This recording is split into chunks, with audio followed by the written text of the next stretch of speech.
My grandparents left me their entire estate, but my estranged aunt and cousin forged a deed to steal the house while I was grieving.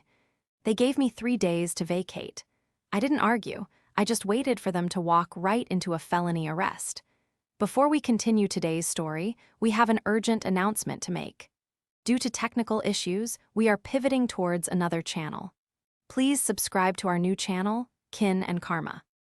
You can find the link in the video description, the pinned comment, and the collaboration tag on this video. Make sure to switch over now so you don't miss out. Thank you for your support. Now back to the story.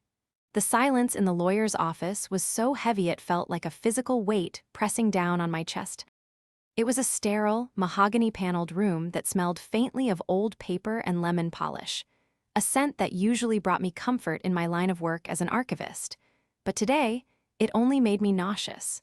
I was sitting in a high-backed leather chair that felt too big for me, clutching a tissue that had long since disintegrated into white lint in my sweaty palm. Across from me sat Charles, my grandfather's attorney for over 40 years. His face, usually warm and grandfatherly, was etched with a grim, professional solemnity that terrified me more than his words. And to my left sat them.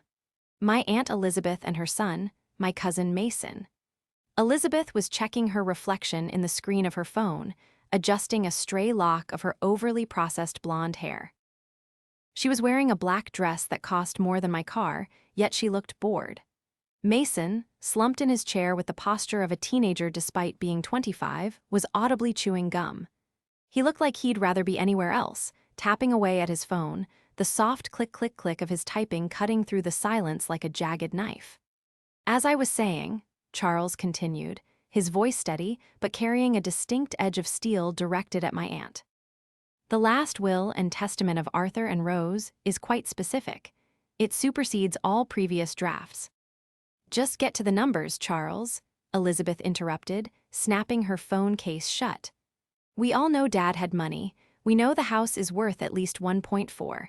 I've already had a realtor friend run the comps. Mason needs seed money for his crypto venture, and I have debts to settle. So let's just cut the theatrics. My stomach turned. My grandmother had been gone only 2 weeks. My grandfather, brokenhearted, had followed her 10 days later. The grief was a raw, open wound in my chest. I hadn't slept in days. I felt thin, stretched out like butter scraped over too much bread. And here was Elizabeth, their daughter who hadn't visited in 6 years, talking about comps and seed money before the dirt had even settled on their graves. Very well, Charles said. He didn't look at her. He looked at me. His eyes were soft, full of an apology I didn't yet understand. To my daughter, Elizabeth, I leave the sum of $5,000 to be used as she sees fit. The silence returned, but this time it was sharp, dangerous. Elizabeth blinked, once, twice. A nervous laugh bubbled up from her throat, sounding like grinding glass. I'm sorry, I think I misheard you. Did you say 500,000? 5,000, Charles repeated, his voice devoid of emotion. And to my grandson, Mason, I leave the sum of $2,000. Mason stopped chewing his gum. He looked up from his phone, his brow furrowed in genuine confusion. Wait, what? That won't even cover my car payments for 2 months. Is this a joke? And Charles raised his voice slightly to cut them off.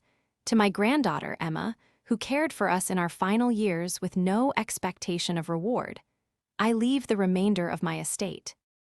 This includes the primary residence, the investment accounts, the antique collection, and the entirety of the savings. Total value estimated at approximately $1.4 million. The room exploded. Elizabeth shot out of her chair so fast it tipped backward, slamming against the wall with a deafening crack. You liar, she shrieked, her face twisting from boredom into a rictus of pure, unadulterated rage. She pointed a manicured finger at me, shaking with fury. You did this. You poisoned them against me. I shrank back, the accusation hitting me like a physical blow. Elizabeth, I didn't. Shut up, she screamed, her voice shrill and piercing. You little leech. You spent years kissing their asses, changing their diapers, playing the martyr just so you could steal my birthright. That house is mine. It's the family home. I grew up there. You haven't stepped foot in that house since 2018. I cried out, my voice trembling but finding a shred of strength. Grandpa begged you to come for Christmas. You said you were too busy in Cabo. It doesn't matter. Mason yelled, standing up to join his mother, looming over me. It's my mom's house. You're just the niece. You're nobody. You think you're gonna keep $1 million from us. Charles stood up then, slamming a file onto his desk. That is enough. You will sit down, or I will have security remove you from this building immediately. Elizabeth was breathing heavily, her chest heaving. She glared at Charles, then turned her gaze slowly back to me. The rage in her eyes shifted into something colder, something calculating. It was a look I hadn't seen since I was a child, a look that promised pain. She smoothed her dress, picked up her purse, and leaned in close to my face. I could smell her expensive perfume, cloying and sweet, masking the rot beneath. Enjoy the victory lap, Emma, she whispered, her voice low and venomous. But don't get comfortable. Daddy might have been senile, and Charles might be incompetent, but I get what I want. Always. She turned on her heel and marched out, Mason trailing behind her, casting one last dirty look in my direction. The door slammed shut, leaving a ringing silence in its wake. I looked at Charles, my hands shaking uncontrollably. They're going to do something, aren't they? Charles took off his glasses and rubbed the bridge of his nose. Emma, people like Elizabeth don't accept no easily, but the law is on your side. I looked down at the legal documents, the inheritance that was supposed to be a blessing, but now felt like a target painted on my back. I remembered the hate in her eyes. It wasn't just anger. It was entitlement curdled into madness. The betrayal was worse than the diagnosis itself, I whispered to the empty room, realizing that losing my grandparents was only the beginning of the nightmare. The week following the reading of the will was a blur of misery. I was staying in my grandparents' house, my house now, but it didn't feel like mine. It felt like a museum of memories that was under siege. Every time the phone rang, my heart hammered against my ribs. It was usually Elizabeth, leaving voicemails that ranged from sobbing pleas to vitriolic threats. Emma, honey, surely you know Grandpa wasn't in his right mind. We can settle this out of court. Just give me half the house and we'll call it even. You selfish brat, I'm speaking to a lawyer. We're going to sue you for elder abuse. We know you manipulated them. Mason needs that money, Emma. Are you really going to let your cousin starve? I stopped answering. I stopped going out. I felt like a prisoner in the home I had loved all my life. The stress was manifesting physically. I had a constant migraine throbbing behind my left eye, and I couldn't keep food down. One afternoon, I was in the kitchen trying to force myself to drink some tea when I saw a black sedan pull up slowly in the driveway. My stomach dropped. It was Elizabeth. She didn't come to the door. She just sat there in her car, idling. I peeked through the curtains, my hands trembling. She was on her phone, pointing at the house. Then she rolled down the window and took a picture. The invasion felt visceral. She was casing the joint. She was looking at the peeling paint on the porch not as a maintenance issue, but as a flaw in an asset she intended to liquidate. I grabbed my phone and called Grace. She's here again, I whispered, sliding down to the kitchen floor, my back against the cabinets. Did she come to the door? Grace asked, her voice sharp with protective anger. Grace was a paralegal, sharp as a tack and fiercely loyal. She had been my rock through the funerals. No, she's just sitting there, taking pictures. It's creepy, Grace. It's like she's planning a siege. She's trying to scare you, Em. It's intimidation tactics.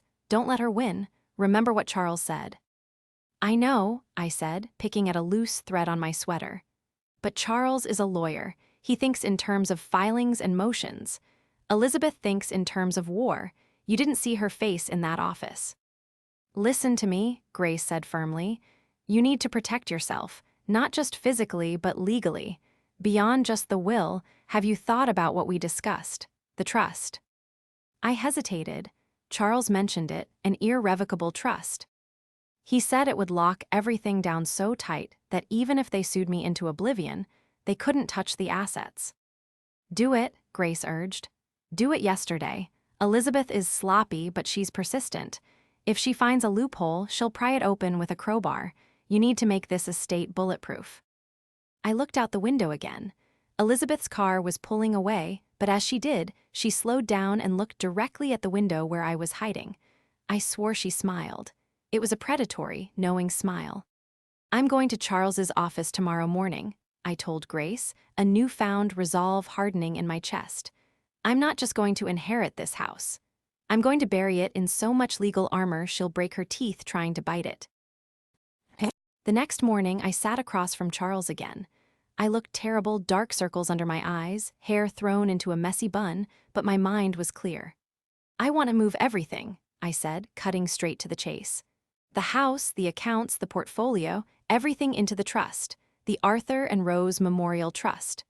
I want to be the beneficiary, but I want the trustee to be an independent entity. I want to own nothing on paper." Charles nodded slowly, a glint of approval in his eyes. "A wise move, Emma. It creates a firewall. Even if they contest the will, even if they fabricate claims against you personally, the assets belong to the trust, not you. It adds a significant layer of complexity to any litigation they might attempt." We spent 4 hours drafting the documents. It was tedious, exhausting work, categorizing every single aspect of my grandparents' legacy. But with every signature, with every initial, I felt a weight lifting. I wasn't just hiding the money, I was protecting their memory. I was ensuring that the home they built wouldn't be sold off to pay for Elizabeth's gambling debts or Mason's failed startups. As I signed the final deed transfer, moving the title of the house from Emma last name to the Arthur and Rose Memorial Trust, Charles looked at me over his spectacles. "You know," he said softly, "this doesn't mean they'll stop coming. Elizabeth isn't the type to check public records before she attacks." I capped my pen, the click echoing in the quiet office. A cold calm washed over me. "I know," I replied, a small, sad smile touching my lips. "Let them come. Let them try to take it." I thought of Elizabeth's smirk in the driveway. I thought of Mason's arrogance. They were so sure of themselves, so convinced that their loud voices and bullying tactics would eventually wear me down. But they had forgotten one crucial thing. They were playing checkers, flipping the board and demanding to be crowned kings. They didn't realize I had just changed the entire game to chess, and I had already moved my queen into position while they were busy shouting. To understand why Elizabeth's betrayal cut so deep, you have to understand the history, or rather, the lack of it. For the last 5 years, my life had been shrinking. It started when Grandpa had his first stroke. Grandma was already frail, suffering from early-stage dementia that made her days a confusing loop of lost keys and forgotten names. I was 24, fresh out of grad school, with a bright career ahead of me in the city. But when the call came, Grandpa in the ICU, Grandma found wandering the neighborhood in her nightgown, I didn't hesitate. I packed my bags and moved back to the small town I grew up in. I called Elizabeth that first night. "I can't come, Emma," she had said, her voice tinny over the speakerphone background noise of a clinking restaurant evident. "I have a showing tomorrow, a huge property. Besides, you're young, you have energy. You can handle it for a few days." Those few days turned into 5 years. I became their nurse, their chef, their cleaner, and their memory. I managed Grandpa's physical therapy. I learned how to redirect Grandma when she got scared and didn't recognize me. I sacrificed my social life, my dating life, and the prime years of my career advancement. I worked remotely as a freelance researcher late into the night just to keep a toe in my profession, listening for the baby monitor I kept in their room. And Elizabeth, she visited twice. Once for 2 hours on a Thanksgiving 3 years ago, where she complained that the turkey was dry and asked Grandpa if he still kept his vintage watches in the safe. The second time was to ask for a loan of $10,000 because her real estate license was suspended due to an administrative error, which I later learned was an ethics violation. She never changed a diaper. She never wiped a tear. She never sat up at 3 a.m. holding Grandma's hand while she cried for her own mother. So, when she decided to declare war on me, it wasn't just about the money. It was an insult to the love and labor I had poured into that house. 3 weeks after the funeral, the doorbell rang. It wasn't a polite chime. It was a persistent, aggressive leaning on the button. Ding dong, ding dong, ding dong. I opened the door to find Elizabeth and Mason standing there, but this time, they weren't alone. Behind them stood a tall, oily-looking man in a cheap suit, holding a briefcase. "Elizabeth," I said, blocking the doorway, "what do you want?" "We're here to inspect the property," Elizabeth said breezily, pushing past me before I could stop her. The man in the suit followed, and Mason brought up the rear, smirking at me. "Excuse me," I said, hurrying after them as they marched into the living room. "You have no right to be here. This is my house." "Actually," the man in the suit spoke up, his voice nasally and condescending. "We are here on behalf of the potential investors. My client, Mrs. Elizabeth, has informed me that there are questions regarding the validity of the will due to the decedent's mental state. As such, we need to inventory the assets to ensure nothing is misplaced." "Who are you?" I demanded. "This is Mr. Henderson," Elizabeth said, running her hand along the back of my grandmother's favorite velvet armchair. "He's advising me, and honestly, Emma, look at this place. It's cluttered. It smells like old people. We're going to need to stage it properly if we want to get top dollar." "We are not selling the house," I shouted, my voice echoing off the high ceilings. "Get out, all of you." Mason laughed, picking up a crystal figurine from the mantel and tossing it lightly in the air. "Relax, cuz. Why are you so uptight? You're acting like you're hiding something." "Put that down," I snapped. "Or what?" Mason sneered. "You gonna call the cops on family?" Elizabeth turned to me, her face hardening. "Emma, stop being dramatic. You know you can't maintain this place. The property taxes alone will drown you. I'm doing you a favor. We sell, we split it, fairly, of course, considering I'm the daughter, and you can go back to whatever dusty library you crawled out of." "Fairly?" I laughed, a harsh, bitter sound. "You want to split it fairly? Okay. Let's calculate the cost of 5 years of 24/7 nursing care. Let's calculate the housekeeping, the cooking, the emotional labor. You send me a check for that, and then we can talk about fair." Elizabeth's eyes narrowed. She stepped closer, invading my personal space again. "You listen to me, you little brat. I know you coerced them. I know you forced Daddy to sign that new will when he was hopped up on pain meds. I am going to prove it. And when I do, you'll be lucky if you walk away with the clothes on your back." She looked around the room with a sneer of ownership. "Mr. Henderson, make a note of the grand piano. I have a buyer in the city who pays cash for Steinways." "Don't you dare touch that piano," I hissed. "Grandma taught me to play on that." "Sentimental garbage," Elizabeth spat. "It's an asset, and right now, it's an asset being held hostage by a manipulative granddaughter." Mr. Henderson was scribbling furiously in a notepad, his eyes darting around the room like a lizard spotting flies. He didn't look like a lawyer. He looked like a con artist. He had a gold watch that looked fake and shoes that were scuffed at the toes. "You have 5 minutes to leave," I said, my voice shaking with adrenaline, "or I am calling the police for trespassing." Elizabeth laughed, a cold, sharp sound. "Trespassing in my parents' house. Good luck with that." But she motioned to Mason and Mr. Henderson. "Come on, we've seen enough." "It's worse than I thought. We'll need a full crew to clear out this junk."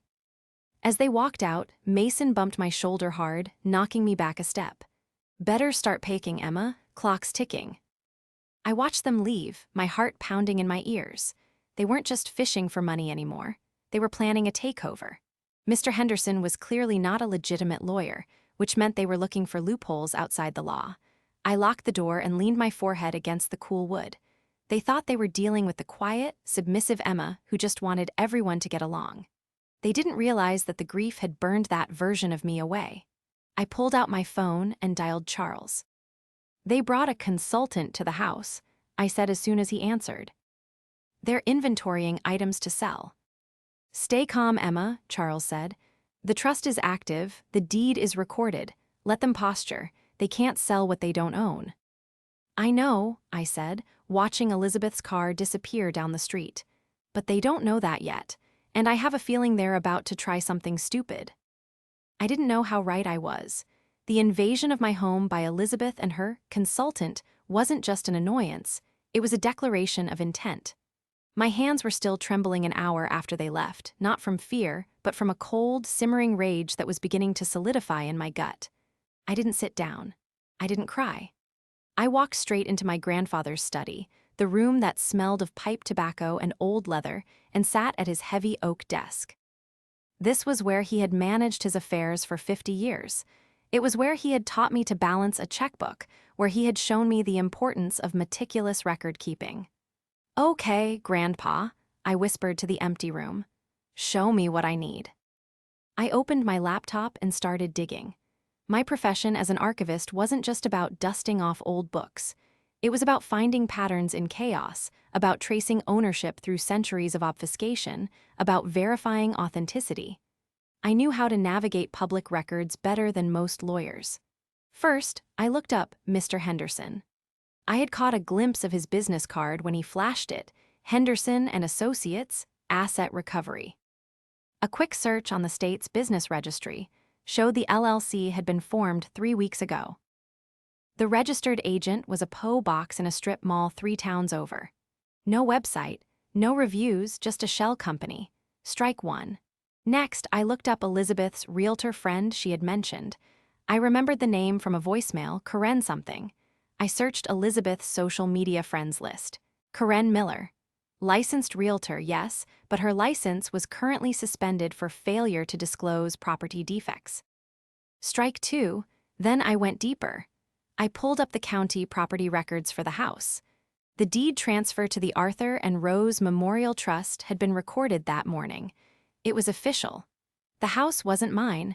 It belonged to a legal entity that I controlled but didn't technically own. But then I saw something that made my blood run cold. There was a pending application for a quitclaim deed filed just hours ago. The applicant, Elizabeth Miller; the grantee, Mason Miller. My heart hammered against my ribs. A quitclaim deed is a fast way to transfer property, often used between family members. It doesn't guarantee the title is clear, but it clouds the ownership. If they filed this, and if a clerk wasn't paying attention, or if they forged my signature. I called Grace immediately. "They're trying to steal the house," I said, my voice tight. "They filed a quitclaim deed, today." "How?" Grace asked, the sound of typing furious in the background. "They need your signature to transfer it from you to them." "That's just it," I said, staring at the screen. "I didn't sign anything, which means—" "Forgery," Grace finished for me. "They forged your signature." "Or they found a notary who didn't check ID," I added. "Elizabeth knows people, shady people." "Okay," Grace said, her voice turning professional. "We need proof. We need to see that document. Can you get a copy?" "I'm going down to the county clerk's office right now," I said, grabbing my keys. "I'll be there in 20 minutes. The drive was a blur. When I arrived at the sterile government building, I felt like I was walking into battle. I paid the expedite fee and requested a copy of the pending filing. The clerk, a tired-looking woman named Brenda, ironic, handed me a crisp photocopy. There it was. Grantor, Emma last name. Grantee, Mason Miller. Signature of grantor. A scrawled, shaky signature that looked vaguely like mine, but with a loop on the E I never made. And the notary stamp. Peter Henderson, the consultant. I almost laughed out loud in the middle of the office. They were so arrogant, so sloppy. They had used their own fake consultant to notarize a forged deed. "Is there a problem, ma'am?" the clerk asked, noticing my expression. "No," I said, carefully folding the document and placing it in my bag. "Actually, this is exactly what I needed." I walked out into the bright afternoon sun, and for the first time in weeks, I didn't feel like a victim. I felt like a hunter. They had just handed me a loaded gun. 2 days later, the official notice arrived. It was taped to my front door, a brightly colored eviction notice, printed on cheap paper with a lot of bold text and exclamation points. Notice to vacate. To Emma last name from Mason Miller, property owner. You are hereby notified that your occupancy of the premises AT address is terminated effective immediately. You have 72 hours to vacate the property and remove all personal belongings. Failure to comply will result in legal action and removal by law enforcement. It was almost comical. A legal eviction takes months. A notice to vacate usually gives 30 days. 72 hours was the timeline of a desperate bully, not a property owner. I pulled the tape off the door, careful not to tear the paper. This was evidence. I went inside and waited. I knew they wouldn't be able to resist a victory lap. Sure enough, around 4:00 p.m., Elizabeth's car rolled into the driveway again. This time, Mason was driving and he parked right on the grass, the tires digging ruts into the lawn my grandfather had meticulously manicured for decades. They got out, looking triumphant. Elizabeth was wearing sunglasses and carrying a clipboard. Mason had a smirk that looked pasted on. I met them on the porch. I didn't invite them in. I stood with my arms crossed, blocking the door. "Did you get our little note?" Elizabeth asked sweetly, pulling her sunglasses down to peer at me. "I did," I said, holding up the neon paper. "It's very colorful." "It's legally binding," Mason said, puffing out his chest. "I own this place now. My name is on the deed. We filed it with the county." "Is that so?" I asked, my voice dangerously calm. "Because last I checked, I inherited this house." "And you signed it over," Elizabeth lied smoothly, not missing a beat. "Don't you remember, that night after the funeral?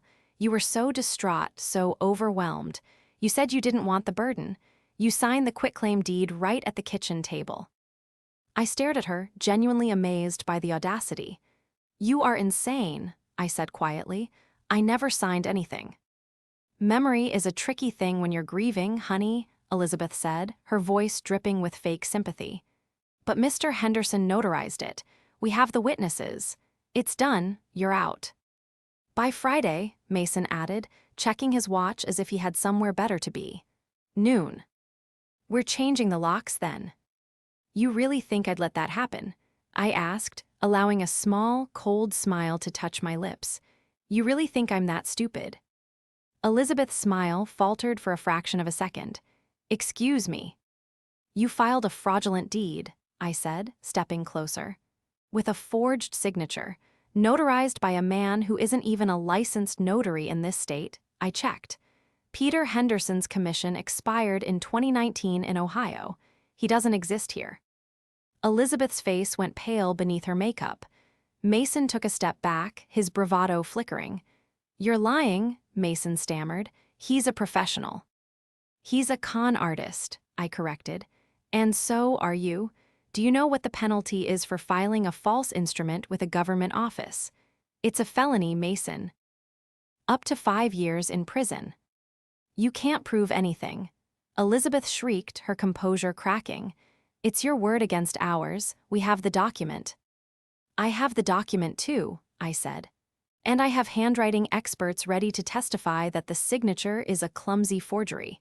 And more importantly," I leaned in, dropping my voice to a whisper, "I have something you didn't count on." "What?" Elizabeth hissed. "I'm not the owner of this house," I said. They both froze. "What are you talking about?" Mason asked. "The house belongs to the Arthur and Rose Memorial Trust," I said, savoring the confusion on their faces. "I transferred it days ago, before your little forgery was even filed. You can't quitclaim a property you don't own to begin with." "You tried to steal a house from a ghost, Elizabeth." Silence, absolute stunned silence. A bird chirped in the distance, sounding mockery. Then Elizabeth's face turned a mottled red. You bitch, you tricked us." "I protected my family," I said. "Now get off my porch. If you come back before Friday, I'm calling the police." "We're not going anywhere," Mason yelled, his face turning an ugly shade of purple. "We're moving in on Friday. Try and stop us." "Fine," I said, stepping back inside and closing the door in their faces. "Friday it is." I locked the deadbolt and leaned against the door, my heart racing. I had played my hand, but I knew the game wasn't over. They were desperate now, and desperate people do dangerous things. The next 48 hours were a masterclass in psychological warfare. Elizabeth didn't retreat. She doubled down. She started posting on Facebook, long, rambling rants about how I was stealing her inheritance and dishonoring her parents. She tagged me, my friends, even my employer. My niece has manipulated my dying father and cut me out of my own childhood home. Please, friends, pray for justice. Comments poured in from her friends, people who didn't know the truth, calling me a snake and a gold digger. It hurt, seeing my name dragged through the mud, but I didn't engage. I screenshotted everything. Exhibit C, harassment and defamation. Then came the physical escalation. Wednesday night, I heard a loud crash in the backyard. I rushed to the window and saw Mason and two of his friends throwing my grandfather's garden tools over the fence. They were laughing, beer cans in hand. "Hey!" I shouted through the window. "Get out of here." "It's my yard," Mason slurred, throwing a rake into the bushes. "I'm just clearing out the trash." I called the non-emergency line, but by the time a patrol car rolled by, they were gone. The officer, a young guy named Officer Davis, looked sympathetic but weary. "Without direct proof or damage to the property, it's a civil dispute, ma'am," he said, handing me a card. "But keep a log. If they come back, call us immediately." "They're coming back Friday," I told him. "With movers, they threaten to break in." Officer Davis frowned. "If they try to enter the home forcefully, that's breaking and entering. Call 911.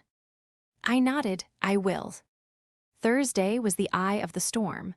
I spent the day meeting with Charles and Grace. We finalized the affidavit for the forgery. Charles had already contacted the district attorney's office regarding the fraudulent filing.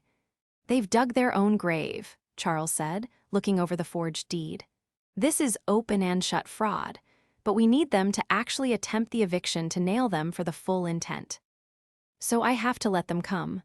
I asked, feeling a knot of anxiety in my stomach. "You have to let them try," Charles corrected. "You stay inside, you keep the doors locked. Let them be the aggressors. We'll have the police on standby." That night, I couldn't sleep. I sat in the living room with the lights off, watching the street. Around 2:00 a.m., a car drove by slowly, Elizabeth's sedan. It stopped for a moment, then sped off. They were circling, like vultures.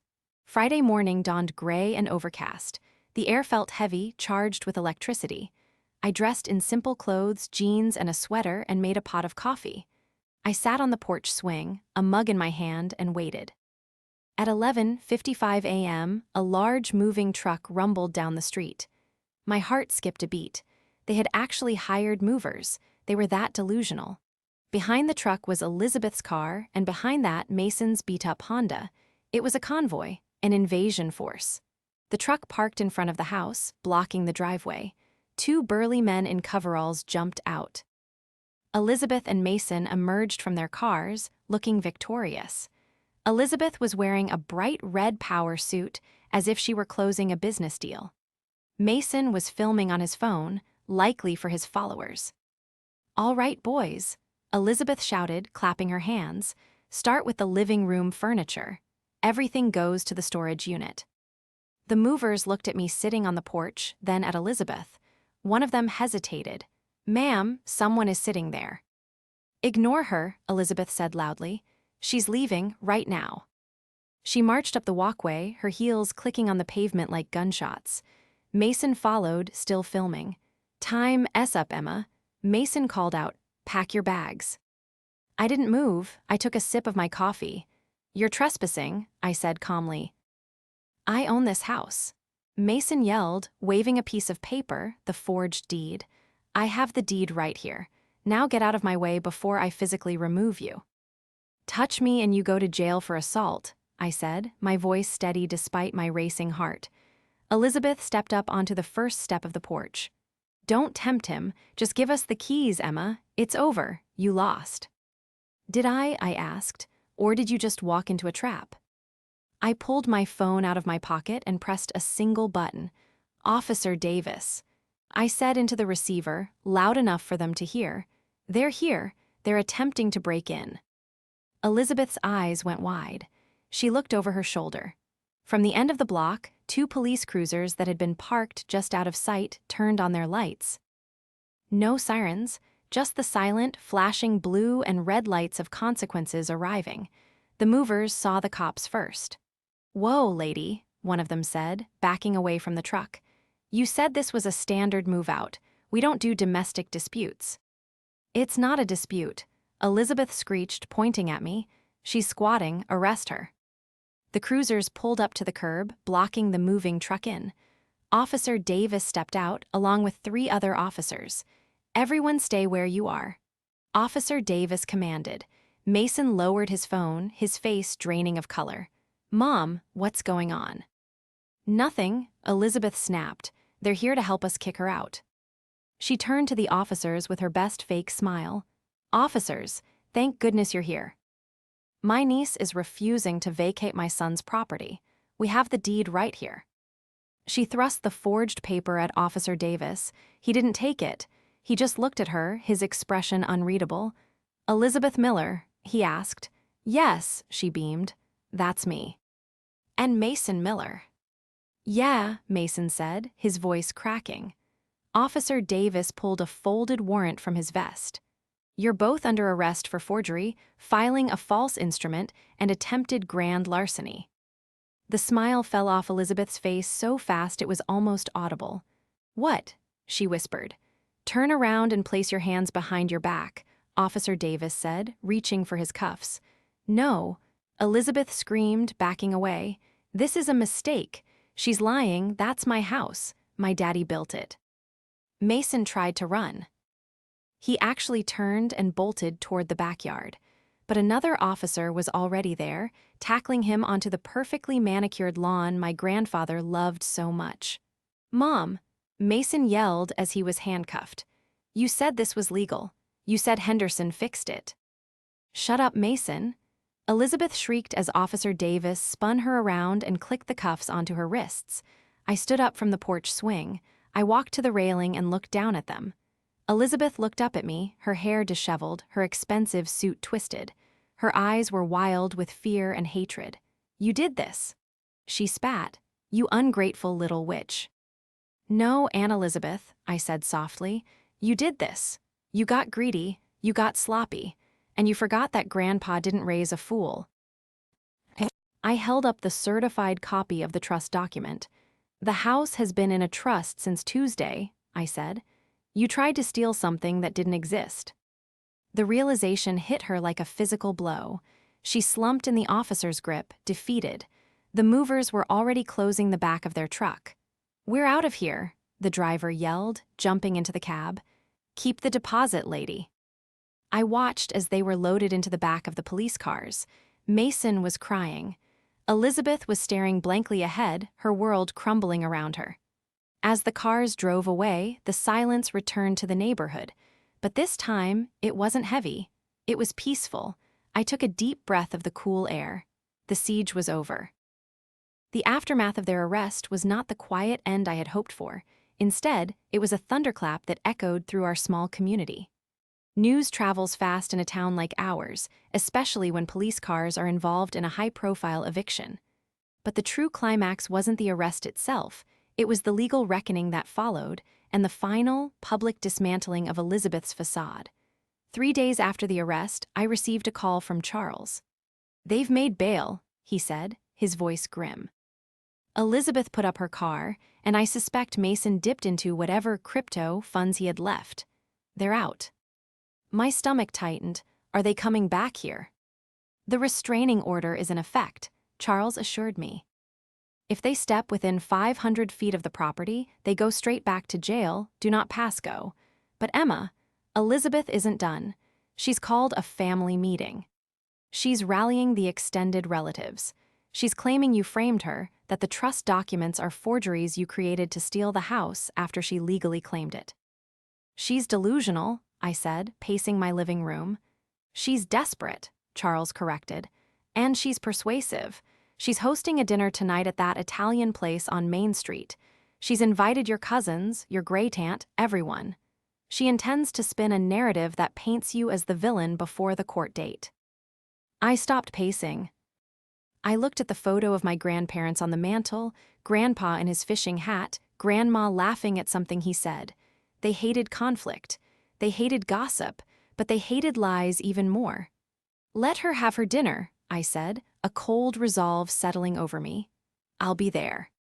Emma, Charles warned, that's walking into the lion's den. No, I said, grabbing my purse and the thick file folder Grace had prepared for me. It's walking into a courtroom, and I'm bringing the evidence. The restaurant was bustling when I arrived. I saw them immediately, a long table in the back, dominated by Elizabeth holding court. She looked haggard, her makeup a little too heavy to hide the stress lines, but her voice was loud and performative. Mason sat next to her, looking sullen and picking at a breadstick. Around them sat my cousins, a few aunts I rarely saw, and even Great-Aunt Mildred, who was nodding sympathetically as Elizabeth spoke. And can you believe it? Elizabeth was saying, her voice trembling with practiced emotion. My own niece, calling the police on her flesh and blood, all because she couldn't handle the fact that Daddy wanted me to have the house. She forged those trust papers, I know it. We have a witness. The table murmured in agreement. Terrible, someone whispered. Poor Elizabeth. I walked up to the table. Silence rippled outward from where I stood, cutting through the restaurant chatter like a knife. Hello, everyone, I said, my voice clear and steady. Elizabeth jumped, nearly knocking over her wine glass. You, she hissed. You have some nerve showing your face here. This is a private family dinner. It's a public restaurant, Elizabeth, I said calmly. And since you're discussing me, I thought I should clarify a few things. We don't want to hear your lies, Mason shouted, standing up. Get lost, Emma. Sit down, Mason, I said, not even looking at him. I kept my eyes locked on Elizabeth. I'm not here to argue, I'm here to show you something. I placed the file folder on the table.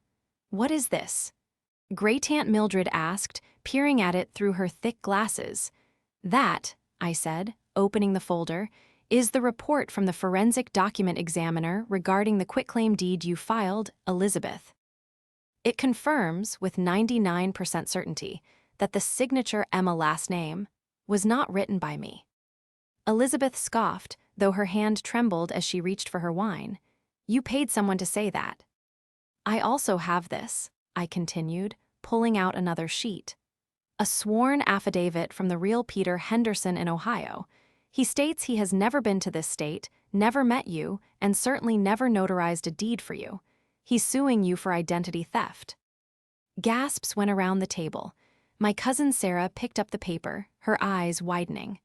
Wait, this says the notary stamp was ordered online from a novelty shop.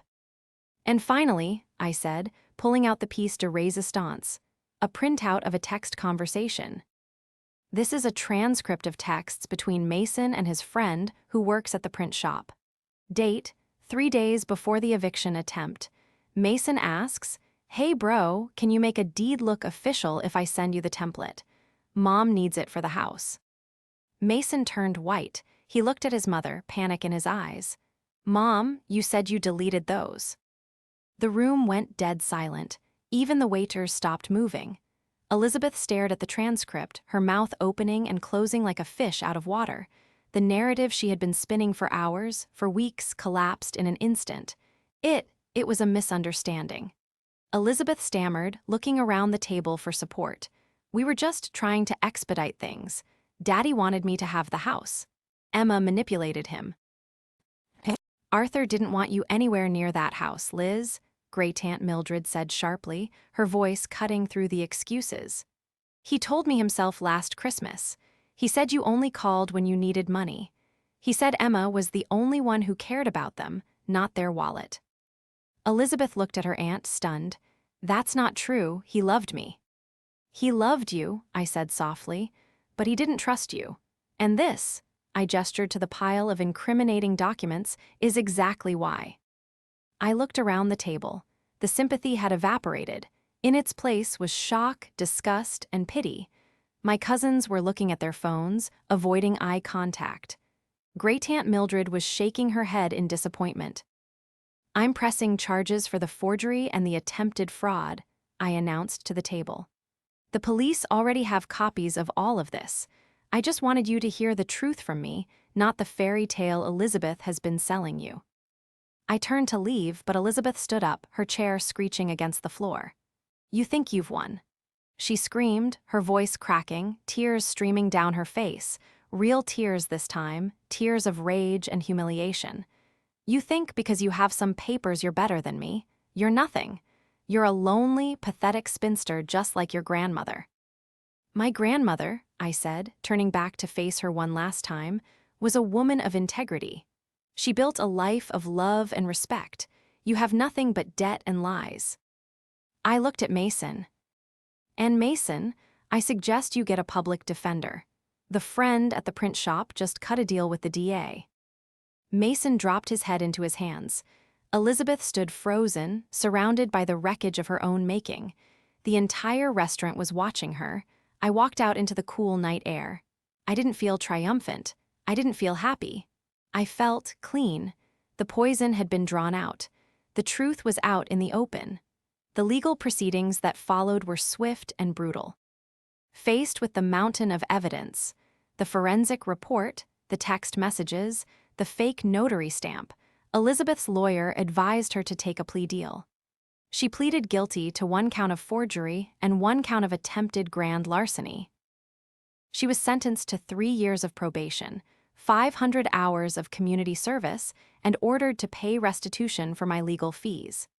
Mason, having a clean record and being clearly manipulated by his mother, got a lighter sentence, 2 years probation and mandatory counseling. But the real punishment wasn't the court-s. It was the social exile. Elizabeth's reputation in town was destroyed. The real estate career she claimed to have was over before it started. No broker would touch someone with a fraud conviction. She ended up moving 3 towns over, into a small apartment she could barely afford working retail. We haven't spoken since the restaurant. Mason, surprisingly, reached out. About 6 months after the sentencing, I found a letter in my mailbox. No return address. Emma, I don't expect you to forgive me. I was an idiot. Mom told me the house was rightfully ours and that you stole it. I believed her because I wanted the money. I'm sorry. I'm working at a landscaping company now. It's hard work, but it's honest. I hope you're doing okay. Mason. I didn't reply, but I didn't burn it either. I filed it away in the archives, a small footnote in the family history. As for me, I kept the house, but I didn't live in the past. I used the inheritance money exactly as my grandparents would have wanted. I renovated the kitchen, bringing in light and modern appliances while keeping the original charm. I turned the dusty attic into a proper climate-controlled archive for my work, and I started a project. I created the Arthur and Rose Grant for Elder Care. It wasn't huge, but it provided funding for families who couldn't afford in-home care for their aging relatives. I wanted to ensure that other people didn't have to sacrifice their entire lives the way I did, or suffer the isolation my grandparents feared. One afternoon, a year later, I was sitting on the porch swing, the same swing where I had watched the police arrest my family. The garden was blooming, the roses my grandmother loved bursting with color. Grace pulled into the driveway, grinning. She had just passed the bar exam. "Counselor," I greeted her, holding up a glass of lemonade. "Client," she teased back, hopping up the steps. "How's the estate?" "Secure," I smiled. "Quiet, peaceful." We sat there for a long time, watching the sun dip below the horizon, painting the sky in shades of orange and purple. "You know," Grace said thoughtfully, "most people would have sold this place. Too many bad memories." I looked at the house. I saw the window where I used to read to Grandpa. I saw the kitchen where Grandma taught me to bake. I saw the living room where I had stood my ground against Elizabeth. "The bad memories are just shadows," I said. "The house itself, it's built on love, and I wasn't going to let anyone steal that." I took a sip of lemonade, feeling the warmth of the setting sun on my face. The trust was solid. The family secrets were exposed, and for the first time in a long time, the house felt truly, completely mine.